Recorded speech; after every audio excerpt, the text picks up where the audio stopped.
In this video, Rose is demonstrating some assessments you can use to see how well your body is able to get into the positions needed for the handstand.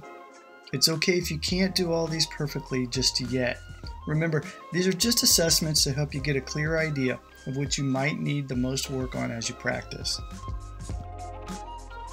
For the wrist assessment, you'll want to see how well you can extend your wrists. Check it once, then stretch them out a little bit before trying the assessment again. If you're unable to extend them fully, it doesn't mean that you shouldn't practice the handstand.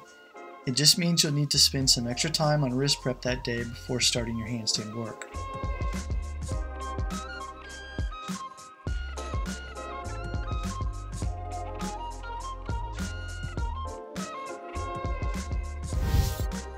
There are a few assessments you can try for the shoulders, like standing close to a wall, rotating your arm forward and backward, trying not to touch the wall.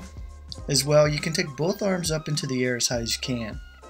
Try to keep your hips in place when doing your shoulder assessments. Also, taking video of yourself when doing these movements is a really good way to check and see how you're doing.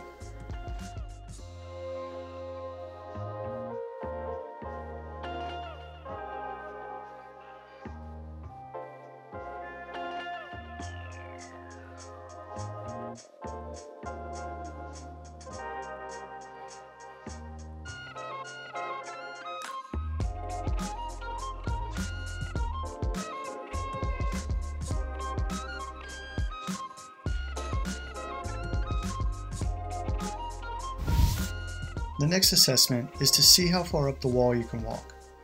Rather than doing a full wall walk at this point, this assessment gives you a chance to test out how you feel upside down and on your hands. Make sure to take this one slow and only go up as far as you can with confidence. Remember that all the moves in this video are simply assessments to check your current abilities and see where you might need some practice.